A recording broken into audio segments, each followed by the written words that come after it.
2024 euro cup വേദി. Penalty സ്പോട്ടിൽ Rono നിൽക്കുകയാണ്. സ്ലോവേനിയയാണ് അന്ന് എതിരാളി. Goal keeper Oblak. റയൽ കാലഘട്ടം ഒബ്ലാക്കിൻ്റെ മനസ്സിലങ്ങനെ കടന്നു പോകുന്നുണ്ട്.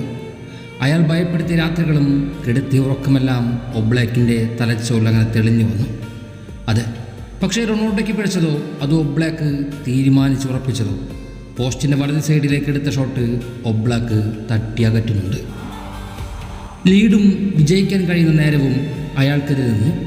സർവരും പരിഹസിക്കാൻ കാത്തുനിന്നു. തകർന്ന നെഞ്ചുമായി അയാൾ മൈതാനത്ത് നിൽക്കുന്നുണ്ട്. ആ ഒരു നിമിഷം അക്സെപ്റ്റ് ചെയ്ത് എല്ലാവരും നടന്നകന്നു. പക്ഷേ അയാൾക്കത് ഉൾക്കൊള്ളാൻ സാധിക്കുന്നുണ്ടായിരുന്നില്ല. അപ്പോഴാണ് അയാളെ ആശ്വസിപ്പിക്കാൻ ആ കരങ്ങൾ തേടിയെത്തുന്നത്.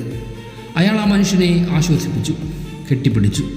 അതെ, ലോകം മുഴുവൻ കുറ്റപ്പെടുത്താൻ കാത്തിരുന്ന ആ നിമിഷം ആ ഒരു സ്നേഹം നൽകിയത് വല്ലാത്തൊരാശ്വാസമാണ്. റൊണാൾഡോ പലർക്കും അവിടെ അധികപ്പറ്റായിരുന്നു. ആ ഒരു ഗോൾ കൂടി മിസ്സാക്കിയെങ്കിൽ അത് കൂടുകയും ചെയ്യും. അയാളൊരു ബാധ്യതയാണ് എന്ന് തെളിയിക്കാനും എളുപ്പമാകും.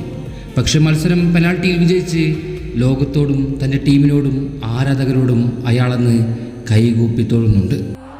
എത്രയോ തവണയാണ് ജോട്ടയെക്കുറിച്ച് റോണോ സംസാരിച്ചിട്ടുള്ളത്.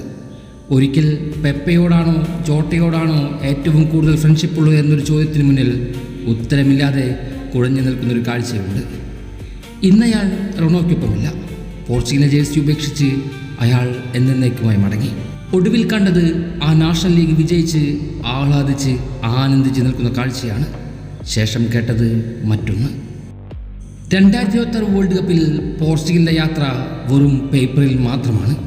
ബിഗ് നെയിമുകൾ കൊണ്ടൊരു ബിൽഡപ്പ് സ്റ്റോറി അല്ലാതെ മറ്റൊന്നും അവർക്ക് പറയാനില്ല. ഇപ്പോഴും റൊണാൾഡോ തന്നെയാണ് പ്രോബ്ലമെന്ന് വാദിക്കുന്നവർ അങ്ങനെ നീളുകയാണ്. ഒരുപക്ഷെ വേൾഡ് കപ്പ് യാത്ര നിലച്ചാൽ അയാളുടെ തലയിൽ പഴിചാരി പലരും മടങ്ങും. അയാളുടെ ഒടുവിലെ വേദിയാണിത്. കൊളംബിയയുമായി കഷ്ടിച്ചു രക്ഷപ്പെട്ടു എന്ന് തന്നെ പറയേണ്ടി വരും. ഇന്നിതാ എതിരാളികൾ ക്രൊയേഷ്യയാണ്. വലിയ ആശങ്കയുണ്ട്. മോഡ്രിച്ചും ക്രിസ്ത്യാനോയും നേർക്കുനേർ വരുന്നു. ഒരാളുടെ യാത്ര അവിടെ അവസാനിക്കും. പക്ഷേ റൊണാൾഡോയ്ക്കൊപ്പമാണ് പലരും. കാരണം ഇന്നോളം അനുഭവിച്ചതിന് ത്യജിച്ചതിന് കാലം ഈ വേൾഡ് കപ്പ് കൊണ്ട് തന്നെ കണക്ക് തീർക്കണം എന്നതാണ് ആഗ്രഹം.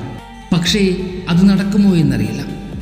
നാളത്തെ ദിവസത്തിന് അത്രയേറെ വിഷമമുണ്ടെങ്കിലും റൊണാൾഡോയ്ക്കും പോർച്ചുഗലിനും അയാൾക്ക് വേണ്ടി ഈ മത്സരം വിജയിച്ച് സമർപ്പിക്കേണ്ടതുണ്ട്.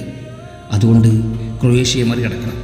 അത് പോർച്ചുഗലിന് വേണ്ടി, റൊണാൾഡോയ്ക്ക് വേണ്ടി, ജോട്ടയ്ക്ക് വേണ്ടി.